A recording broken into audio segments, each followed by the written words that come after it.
الرحيم الحمد لله رب العالمين الرحمن الرحيم مالك يوم الدين إياك نعبد وإياك نستعين اهدنا الصراط المستقيم صراط الذين أنعمت عليهم غير المغضوب عليهم ولا الضالين. Praise be to God, the Lord and cherisher of all the worlds.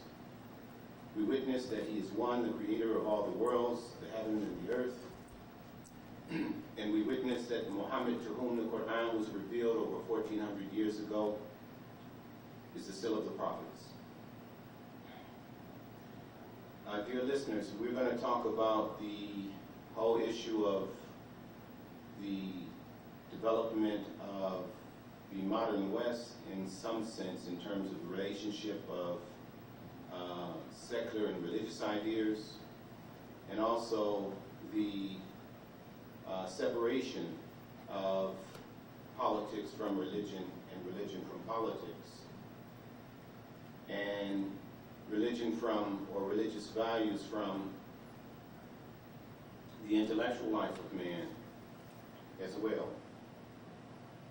Before I start, I'd like to make some underlying assumptions in terms of my overall talk. God is one, religion is one, mankind is one. When I will be speaking in these talks in terms of the Western worldview or the Islamic worldview, I'm talking about different inflections and not a demarcation or a bifurcation between these worldviews that is inseparable, but that there are different tendencies as a consequence of different historical developments and a different historical imagination as a consequence. I'd like to begin with a quote from Guy Eden. This concept or principle is usually attributed, or as the originator of this concept or principle is usually attributed to the French philosopher Foucault, and it goes like this. This is a quote of Guy Eden, though. Quote, "Just as each age has its own pattern of assumptions which are taken for granted, in every age, so in every age, there are certain ideas which appear by their very nature improbable. No process of reasoning is required to establish this improbability. And because the products of the period, its art and architecture, the human environment, the things men do, and the things they make, both reflect and reinforce certain assumptions, the improbable soon becomes quite unimaginable. Everything in the environment except virgin nature and certain relics of the past then confirm these assumptions, and an effort of will is required to think about them critically, let alone skeptically.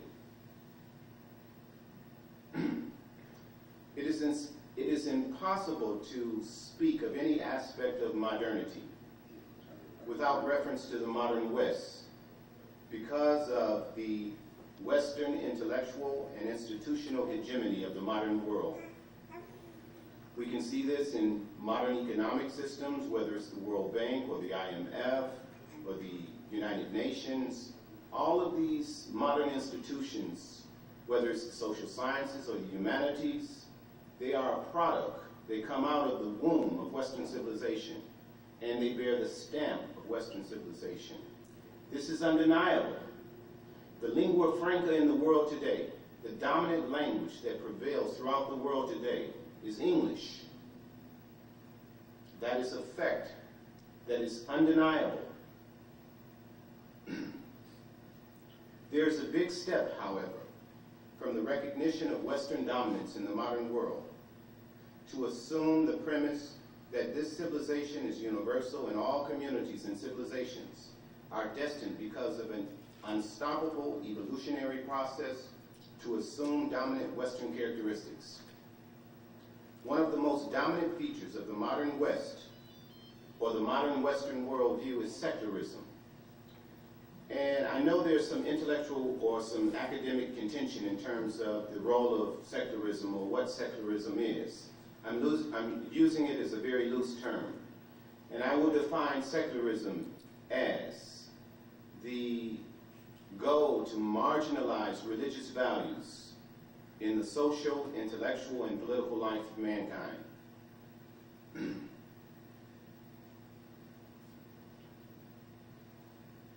It is assumed to be one of the most dominant features of the modern Western worldview is secularism.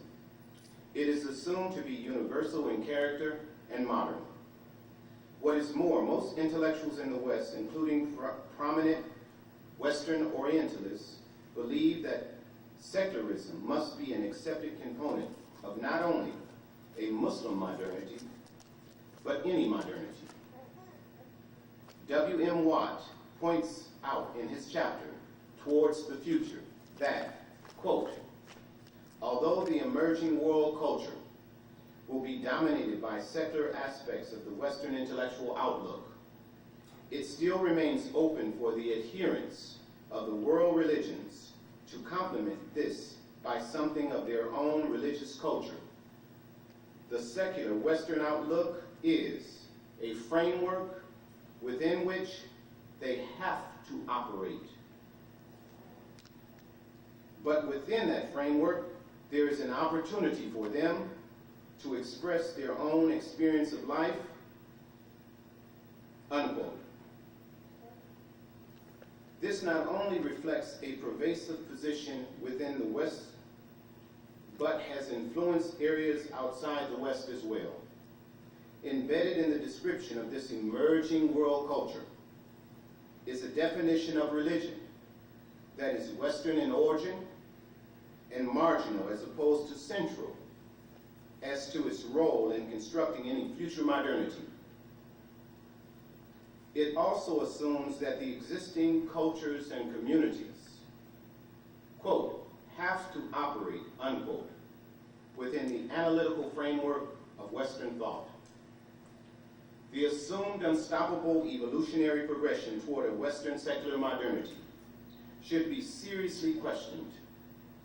As Ahmed notes, quote, today nobody can claim that after a certain stage of industrialization and modernization, Muslim masses as a whole will adopt Western styles of thought and life, due to the reality that Islam is considered as an alternative Welton Shao'un worldview to the Western philosophical political tradition, rather than from the perspective of the, quote, ideological intransigence of Islam vis-a-vis the Western world today, unquote, Chrome and Hens, because Muslims might equally be accused, might equally well accuse the West of, quote, ideological intransigence, unquote.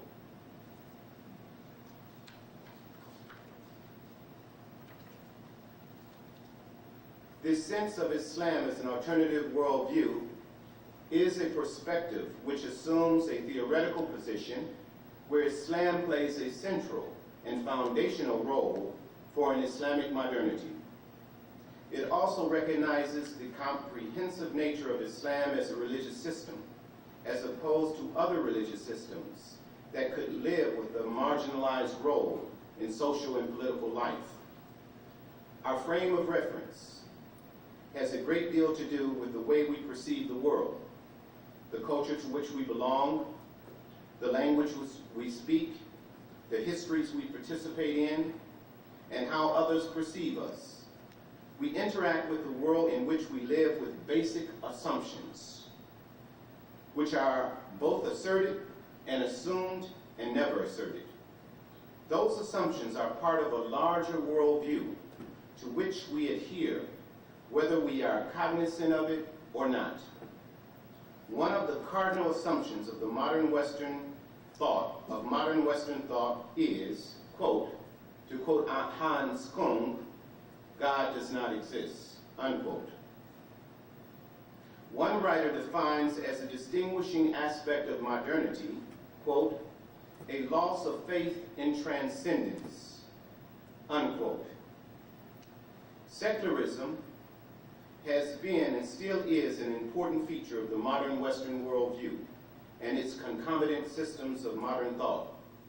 Secularism, as a global phenomenon, propagated by the West, sought to marginalize the transcendental normative principles in religious institutional arrangements from the political, social, and intellectual life of man.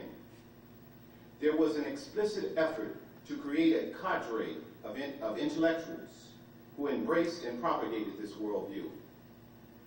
The trend in the West since the Enlightenment to secularize the social, political, and intellectual aspects of life led to the development of a unique perspective of science and philosophy based exclusively on rationalism and empiricism for an understanding of not only the natural order, but the social order as well.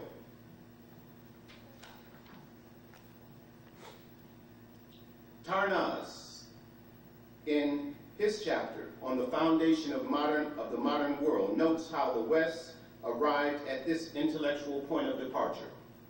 Quote, in lieu of religious or metaphysical overviews, the two bases of modern epistemology, rationalism and empiricism, eventually produce their inherent metaphysical entailments, while modern rationalism suggested and eventually affirmed and based itself upon the conception of man as the highest or ultimate intelligence. Modern empiricism did the same for the conception of the material world as the essential or only reality. That is to say, secular humanism and scientific materialism, respectively, unquote. This assumed intellectual point of departure was articulated recently by the noted physicist Stephen Hawking. He asserts, quote, what is not measurable by physicists does not exist in reality, unquote. Thus, rational man becomes the criteria of what is reality, and that reality is exclusively material. The rationalism of Descartes establishes human reason as the only criteria to assert truth, to ascertain truth, and an extreme skepticism of everything as the guiding principle to arrive at the truth. It resulted in a dualism between the mind and the world, the mind and the body, the mind conscious of its existence, but uncertain whether the world exists as the mind perceives it. This eventually aided the development of relativism, meaning all creeds, all perspectives are equally acceptable. Secularism is seen as an inappropriate conceptual and existential feature of any Islamic modernity. Tawheed is seen as a more appropriate paradigm for dealing with the challenge of contemporary history and for confronting the Muslim intellectual legacy. It is an effort to sketch out an appropriate approach to modernity. Muslim intellectuals are developing strategies to create a continuity with the past in order to create an authentically structured future. Westernization and secularization have made tremendous inroads into Muslim society. Attitude towards this phenomena in the Muslim world have varied in the various periods of this process, from inattention to active advocates. There is awareness today among Muslim intellectuals that there is an urgent need to develop Islamic theoretical and institutional frameworks for integration on an Islamic basis. The contemporary phase of Islamic resurgence is not just an effort to establish an Islamic state or to reestablish the Sharia within Muslim society, but an awareness and a desire to confront a theoretical, philosophical, political, economic, and powerful institutional orienting enterprise. This enterprise is embedded within a particular civilizational matrix, which has created the distinguishing features of the particular models of modernity in which we live, such as the modern nation state, and the root metaphors and configuration of the disciplinary matrix within which modern social sciences and humanities operate, and how these act and interact with the social reality.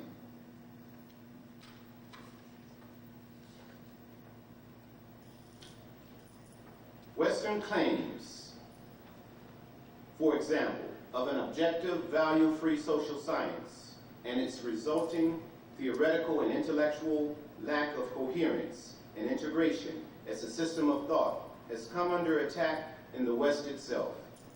Quote, "One thing that bothers some observers of the social sciences is that the foundations of the field seem to be essentially contestable. Diverse schools of thought, each identified with some founding father, Freud, Marx, Darwin, Skinner, Paget, Adam West, or rebellious progeny, Jung, Sullivan, Rogers, Kohut, conceptualized mind, motivation, society, and nature in somewhat different ways. The basic concepts and root metaphors of each school are difficult to coordinate or translate. And if one school makes the rare effort to coordinate viewpoints and succeeds from its point of view in translating into its own terms the concepts of the other school, that other school is quick to complain that something essential has been lost in the translation. Within the social sciences, there seem to be so many perspectives and no detached way to choose among them. And those diverse perspectives seem neither to be perspectives on exactly the same thing nor perspectives on entirely different things. There may well be a continuing competition for political domination and unification of the field, that is to say, control over editorships of journals, etc. But at the higher levels of intellectual activity, things are essentially multi-paradigmatic, unquote. If modern systems of thought, that is to say, particularly the social sciences and the humanities, reflect certain Western presuppositions, metaphysical and theoretical commitments, and notions of God, man, and nature framed within a particular cultural and historical context, and formulated to address particular questions and problems unique to the requirements of Western civilization. Then Muslim civilization, modern Muslim intellectuals assert, need to formulate a theoretical framework which reflects the Islamic conceptual and intellectual identity. The need to formulate an independent theoretical path has been reinforced by the growing environmental, economic, and social problems created by following Western models in the West and outside. Vold indicates how the perception of the, quote, failure of the West, unquote, is not only in not only spiritual terms, but material terms as well, has resulted in a search for Islamic answers to a future modernity. Quote, "One of the fundamental ideals behind the process of Westernization, the idea of development, was being questioned in a variety of ways throughout the globe. The concern about the destruction of the natural environment that followed development in Western societies. The growing belief that underdevelopment in non-Western societies was related not to inherent backwardness, but to the very process of development itself, and a questioning of the social and human consequences of the processes of industrialization and urbanization are examples of the profound issues raised by the contemporary situation in the West. This doubt about development has become a dimension in the question of whether or not the West can survive modernity. Thus, Instead of having to accept the basic analytical framework of Western thought as the definition of the ground rules for dialogue, the failure of the West makes it possible to disagree with even the basic conceptual framework, unquote. Hence, there has been a transformation of consciousness with respect to Western thought among third world intellectuals. Quote, the evolution of the early questions, which Albert Harani suggested as basic, involved the change from, quote, can a devout Muslim be modern, to Abdul's issue of whether or not a modern person could still be Muslim. In both cases, there is an assumption that the West provides the most effective model of the modern. However, in the second half of the 20th century, this assumption is being seriously challenged both within the West and in areas such as the Muslim world. In many ways, one of the basic questions now is whether or not any Western model is effective for survival in the modern world. An important conceptual element in the Islamic resurgence of recent years is the realization that it is a legitimate question to ask. Can the West survive in the modern world? Unquote.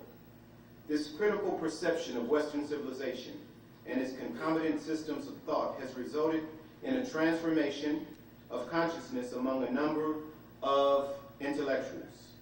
Vold indicates three conceptual benefits of this intellectual movement to establish authentic Islamic concepts on the basis for a future modernity.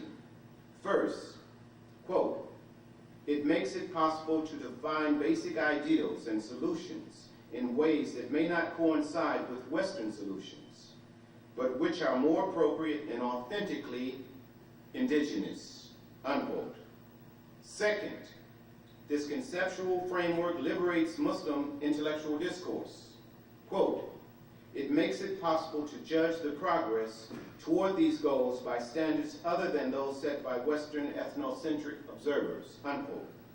And third, it, quote, frees Muslim thinkers from the domination of certain specifically Western concepts involved in interpreting modernity, unquote. This new conceptual framework to interpret modernity in authentically Islamic terms has started a debate within the universal Muslim community. A debate regarding whether science and technology as the West has introduced it to the global community can be separated from the Western civilizational matrix, which shaped its modern history and metaphysical, theoretical, and intellectual commitments. There is also the realization that the notion of a value-free social science advocated in the West is not only undesirable, but also impossible. Rather, a social or human science which inherently presupposes certain Islamic values, for example, an explicit conception of man and society, and stresses the principle of holism, or tawheed, is more appropriate. It has liberated Muslims from Western ethnocentric concepts and notions such as secularism as necessary for continuing a conceptual basis for any future modernity. Thus, the affirmation of an authentically Islamic conceptual framework is no longer seen as a reactionary response to modern problems. This paradigm shift makes it possible to differentiate between Western and modern, thereby facilitating the development of a truly Islamic modernity. Muslim intellectuals are rethinking the basic theoretical framework of modern thought in this new phase of Islamic resurgence. Unlike Islamic modernists such as Abdul and Rashid Rida, who accepted, quote, the basic analytical framework of Western thought as the definition of the ground rules for a dialogue, unquote, with the West. In this particular phase of Islamic resurgence, Muslim intellectuals are constructing an Islamic conceptual framework which reconceptualizes basic Islamic concepts, conceptualizes new Islamic concepts, and reaffirms existing Islamic concepts which continue to remain relevant to the contemporary situation. The historical experience of Europe's relation with the role of religion in society reflects aspects of the Western worldview. In Europe, the religious establishment, that is to say the church, was institutionalized into a rigidly hierarchical structure and wield real power in the temporal realm in European society through its control of learning and land. The church owned vast tracts of land. Most of the population could not read in Europe, and learning was highly controlled through the church itself, to the point where sections of the Bible were dictated on what sections of the Bible could be read at certain times and what sections of the Bible could not be read at certain times. The European Renaissance represented a movement to liberate ideas and capital from the control of the church. Moreover, in the West, since the Enlightenment, the trend in Europe, quote, has been to secularize the social and political life of man, and this led Marx to conceive of the end of history. The end was not, however, to usher in an afterlife, but a perfect life on earth, unquote. This view of man in history became possible because of an ideological and political dogma, communism, and proved to be extremely oppressive in a social matrix, the Soviet Union and China. Michael Gillinson has described the general ethos of this period well. Quote, one of the cliches of the 18th century Enlightenment and its 19th century successors was that the mystifying and irrational forces of religion had to be swept from the minds of human beings if they were to enter the age of reason and science, and increasingly technology. Religion, it was held, might have dominated an earlier stage of history or characterized a phase in the development of society, but it had to give way to new forms of association and social relations, unquote. Thus, when we think of religion in the West, a number of ideas come to mind that reflect our understanding of religion. We often assume, when we look at other conceptions of religion in other civilizations, that religion means the same for them as it does for us. Bernard Lewis indicates this propensity of mind. I disagree with Bernard Lewis on a lot of issues, but this is one I tend to agree with him with. When we, in the Western world, nurtured in the Western tradition, and I might add, I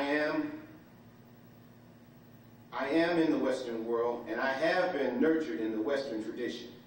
When we in the Western world, nurtured in the Western tradition, use the words Islam and Islamic, we tend to make a natural error and assume that the words, that religion means the same for Muslims as it has meant in the West.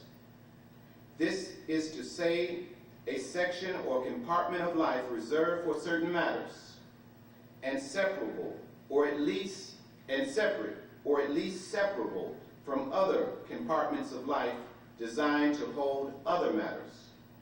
That is not so in the Islamic world. It was never so in the past, and the attempts in modern times to make it so may perhaps be seen in the longer perspective of history as an unnatural aberration, unquote. Religion in Islam is a comprehensive system pertaining to all aspects of life. That is to say, the internal and external life, the private and the social constitutes parts of a whole system. Islam is more concerned with ethical behavior and the principle of justice than abstract notions of good and bad. The role and idea of religion in Muslim society differed from that of European society. The global Muslim community is a community divided on a multiplicity of levels because of at least two worldviews competing with each other within this community. Secularism has been and still is an important feature of the modern Western worldview and its concomitant systems of modern thought. Secularism, as a global phenomenon propagated by the West, sought to marginalize the transcendental normative principles and religious institutional arrangements from the political, social, and intellectual life of man. Secularism in Islam can be defined as the acceptance of laws and other social and political institutions and systems of thought or thought orientations without reference to God and what God wants. The role of religion and politics in Islam has actually complemented and reinforced each other throughout Islamic history. Muslim religious personalities usually had only the ability to influence a Muslim ruler's decisions. There was no church or ecclesiastical hierarchy in the formative period.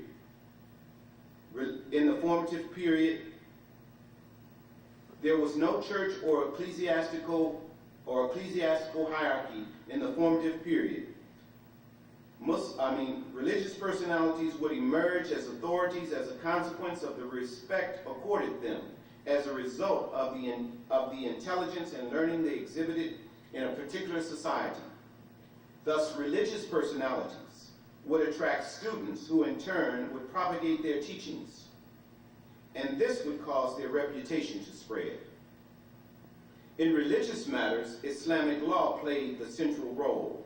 Thus, religious authorities were jurists. As one author notes, the most characteristic activity of Christian scholarship has been theology. That of Islamic scholarship has been law. Christianity is a theological religion. And I mean this in terms of the historical development of matters, not the inherent principles in terms of the religion itself. Have to make that distinction so that you don't get confused. Religion is one. God is one. Humanity is one. What I'm talking about are a particular historical imagination, a certain historical development, and as a consequence, certain things play themselves out. Certain inflections develop.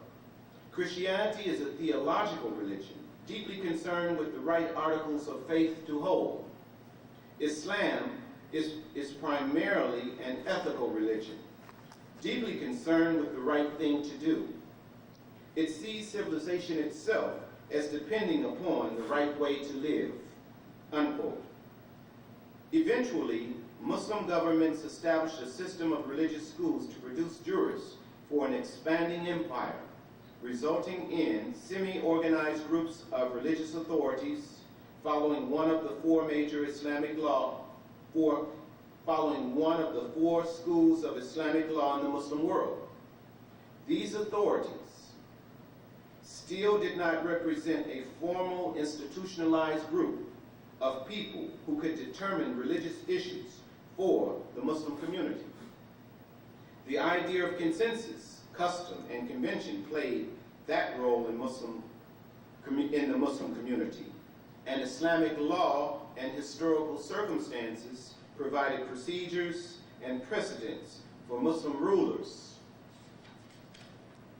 to exercise authority almost free of the influence of religious authorities, especially regarding external and fiscal matters. Often, religious authorities actually legitimized a Muslim ruler's decisions. Sometimes they would dissent, but with grave consequences. Any jurist who cast doubt on the legitimacy of the ruler did so at his own risk. Thus, the jurist Malik was tortured under al-Mansur. Abu Hanifa was persecuted for refusing state employment, and Ibn Taymiyyah died in prison.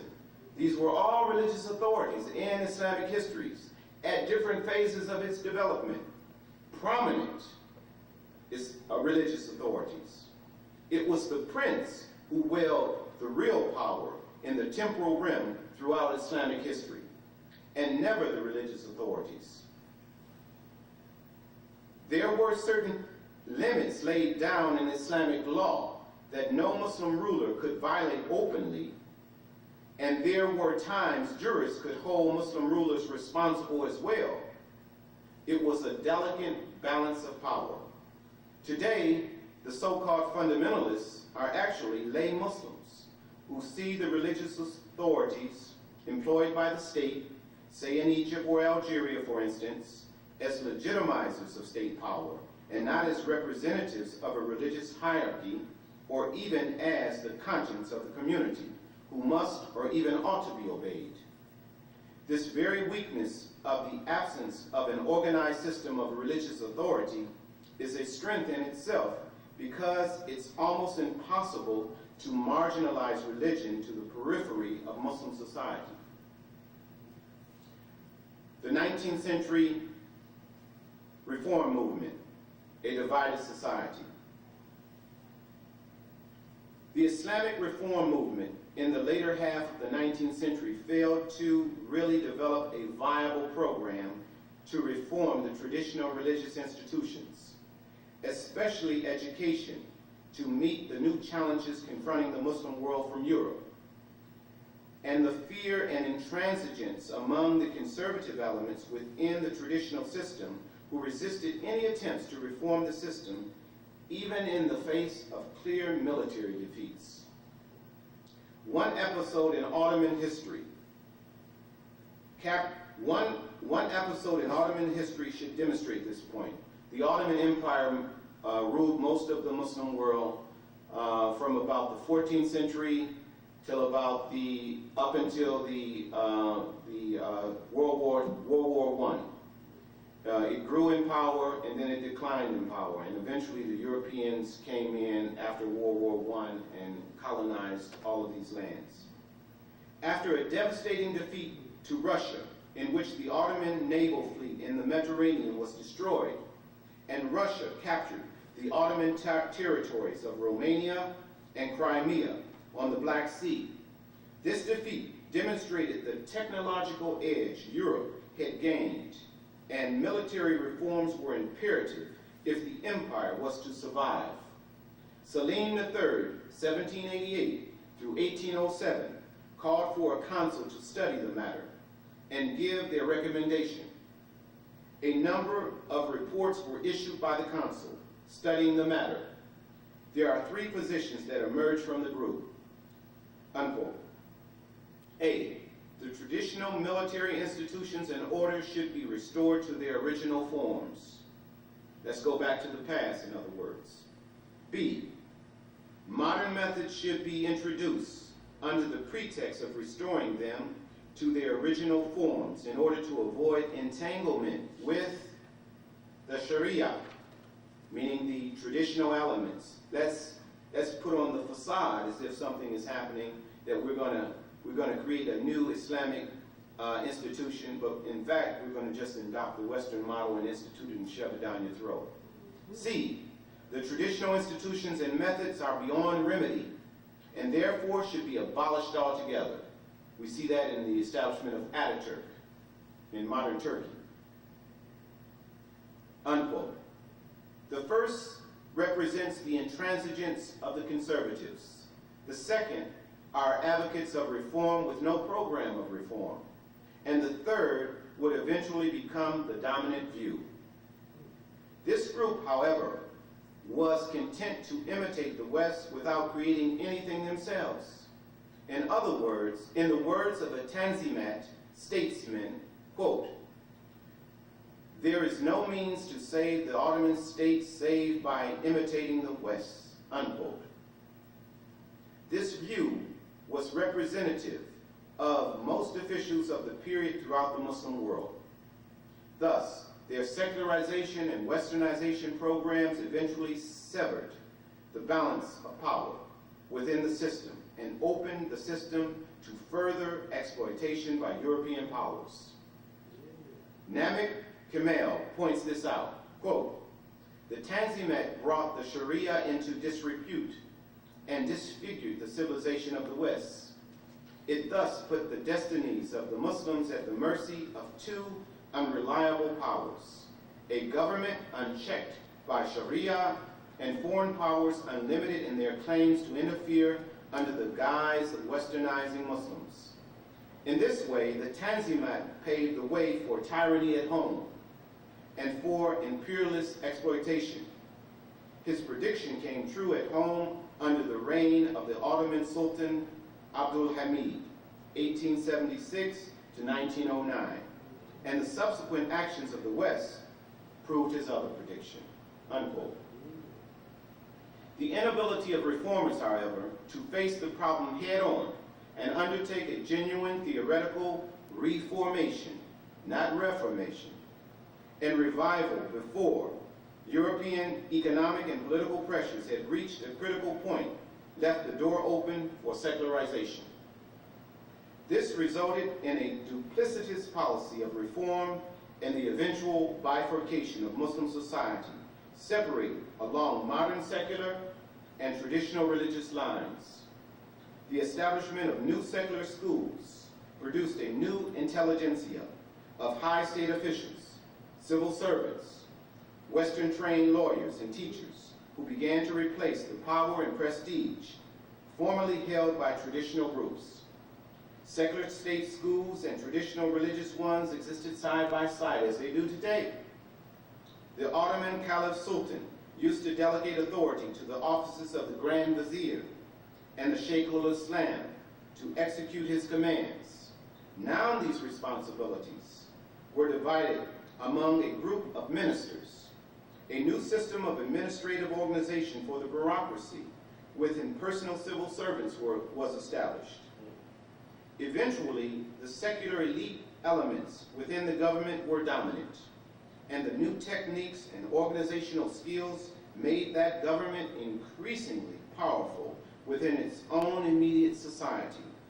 Although the new secular elements had gained the quest to obtain power, they had failed to establish the basis on which to legitimize that power. The religious authorities in the past had legitimized the authority of the Muslim ruler on the basis of his enforcement of the Sharia, whether it was a facade or not. Even though his enforcement was a fiction, sometimes he still gave lip service to the Sharia and demonstrated his ability to protect Muslim communities from non-Muslim attack. The new secular rulers rejected the Sharia and were even unable to protect Muslim populations as well. The delicate balance that existed between religion and politics throughout much of Islamic history was severed. In the modern period, the modern state sought either to appropriate religion entirely or to marginalize it to the periphery. And I'll stop there and pick up next time. Are there any questions?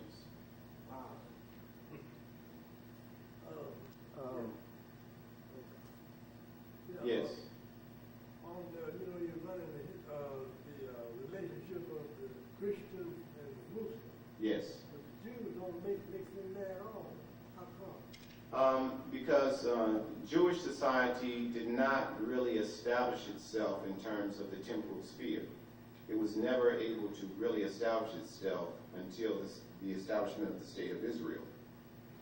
And in terms of the actions of the Sharon and his supporters, they have lost all moral efficacy in terms of what they're doing to the Palestinians. You can't justify that kind of action. You can't justify it on the basis of the high principles in the Torah. You can't justify that kind of action. So there is a disconnect between the high principles of the Torah and what Sharon and his supporters are doing. My question was, and you made me think of another point as well. When we discuss secularism, and when the church had almost complete control over a person's life, and when the secular way came in, yes, one of the most important aspects of what the Jews did was shoulder the financial thing. In other words, for example, the Catholic community, it was against the law to loan another Catholic money with interest. Mm-hmm. So in studying the English civil law, Civil War, etc., when the bankers came into fruition, was a period when the secular way came in. And Yes. one of the things that ushered that in was that the Catholics thought it was sacrilegious to loan another Catholic money with interest. Yes. So what happened was they grew strong, actually. They financed many of the civil wars in European society, and they didn't participate as such. We are non-participants. Yes. But in reality, because of the dynamics, it was ideal for them to gain strength in the financial area. Next point is that when we discuss secularism, although the definition is accurate, but it often evaporates for this reason. When we study so-called religious sort of positions, that all of the secularist thinking individuals view all the religions the same. Mm-hmm. That's the first point. Yeah. Second point is that they view all religions the same, and when they look back historically, oftentimes when we as Muslims present this point of secularism and its limitations from an idealistical standpoint, from an Islamic standpoint, we don't have time to make a historical perspective. Mm-hmm. And because of that, the studying the church, in fact, when the church was at its peak, it was most intolerant. Mm-hmm. When the Muslims were at its peak, it was the most tolerant. Well, So I wouldn't say that. Well, I say the most tolerant in regards to other religions, more completely. What the thing that I was trying to get you to see is that there was a different kind of historical development. You see, in the development of European society, the church had real power. Right, To right, influence. exactly, yes. Within the development of Islamic society, religious personalities had marginal power. The state had real power. The prince. You see, you had these dynastic entities who wield real power to the point that if a religious personality came out and conflicted with state policy, he did that at his own detriment. Right. You see, the Crusades were led by the church, where they galvanized these large, masses of people and got them, fired up and sent them to the Holy Land to recapture them. That was the church, not the state. Yeah, I know, but So you have to see the differentiation in terms of real power that was held. right, that's true. You're making a lot of points. Yeah, that's and true, but you what- have to pause for okay, me to let me- respond okay. to them, so that if I don't agree with them, that I have to indicate my agreement, because this is going to be Exactly. aired. Exactly, okay? right, sure. I mean, what I'm saying Because let me say something about this whole question about the Jews coming in and all of this. What we have to understand was that there was always in all of these societies, there was always an underworld. There was always a world that operated underneath, the official world, so that, the whole question of the banking system, the lending system, all of this, a lot of this comes out of the Italian city-states. The Italian city-states in Florence, and Machiavelli talks about this, but it goes back before him. This idea of lending with interest, this was the beginning of a capitalist system. Now, the capitalist system as it exists, inherently, there's no problem with it inherently. It's only when you get the kinds of, meaning that lending money for interest as such, right? It's only when you get the coercive impact of compounded interest, interest upon interest upon interest, where it becomes oppressive, you see? Right. So that if the marketplace will determine what interest rates are, truly determine what interest rates are, not tariffs, not power politics, in terms of, not the whole question of, let's take our own situation. When we go to the bank and we want to get a loan, we're going to pay a higher interest than someone else, some other community who goes to the bank and get a loan. They may have identical credit, they may have identical credit history, so that this kind of imbalance, where you don't have these fair economic systems set up, where the whole question of, the way in which the system operates is inherently fair. If the market is allowed to honestly determine what rates are, and everybody is treated equally in terms of that, then I don't see any problem with it as such.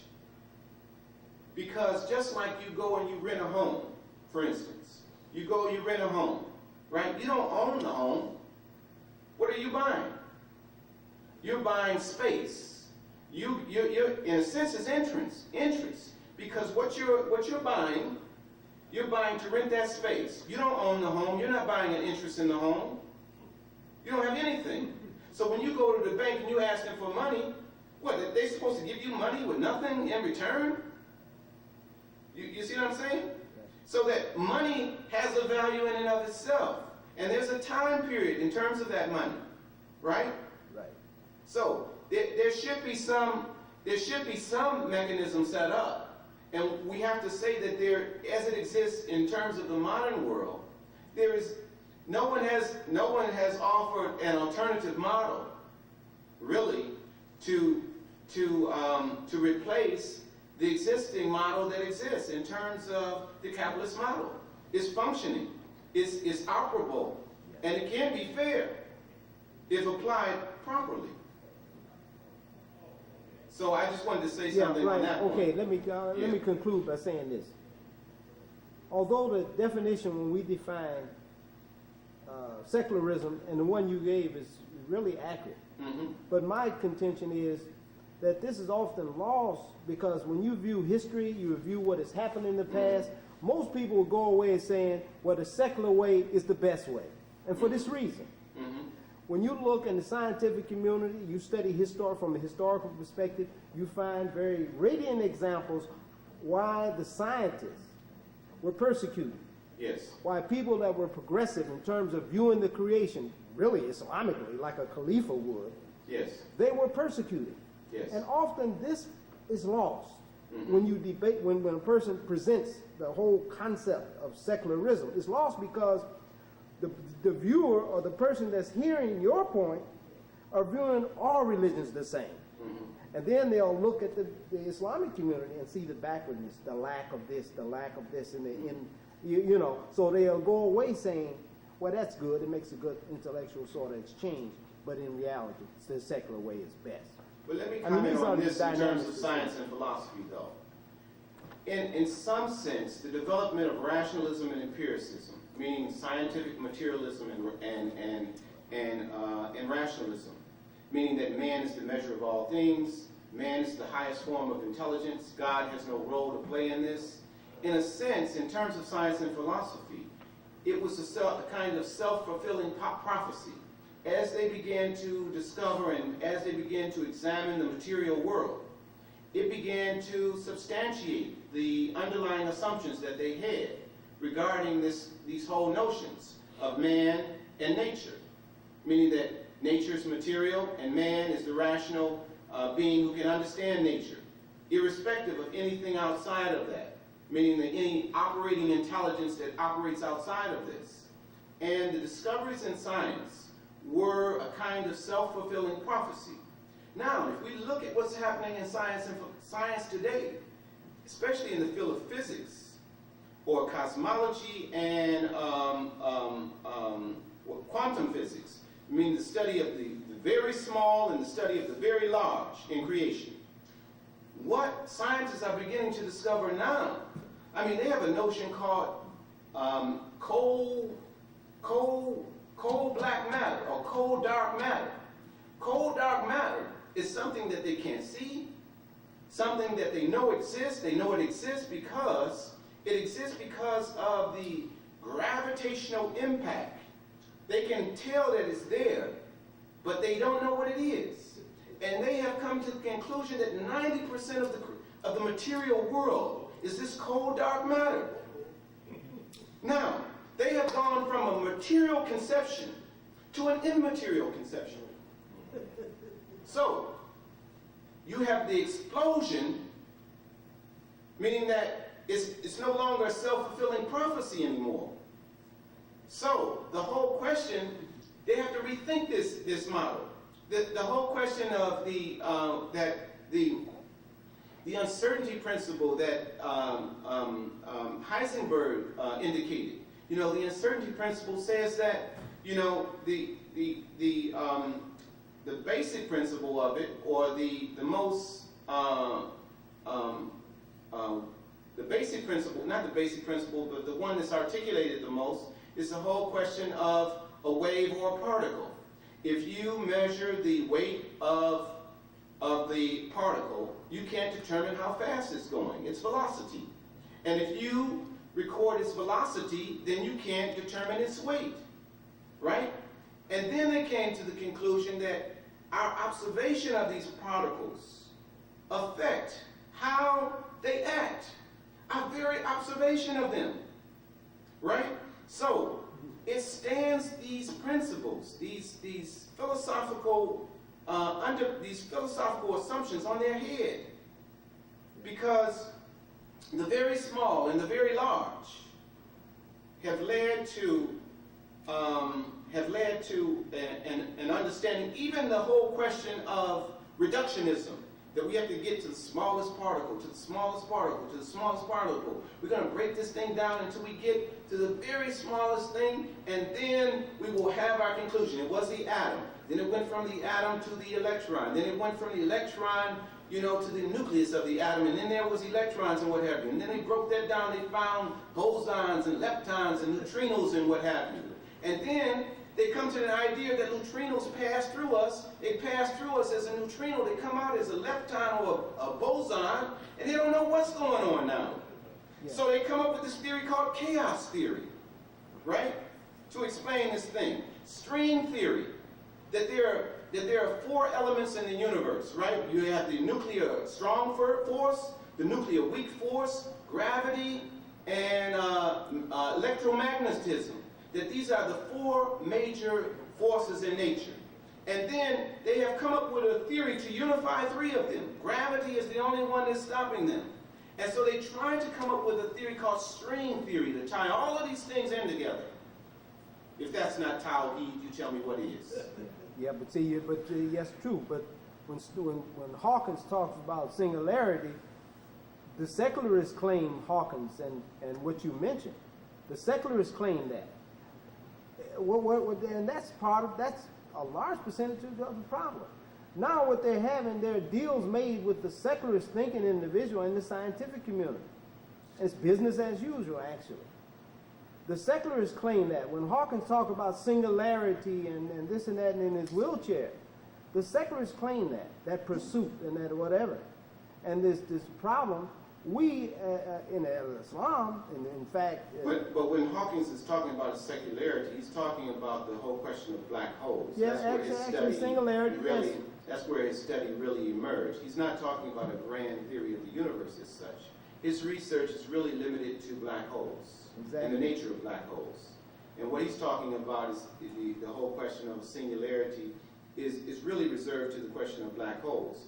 But what I'm saying is that these notions, you see, what they have is they have theoretical and metaphysical commitments that have a long historical tradition. That it's very difficult for individuals to detach themselves from them.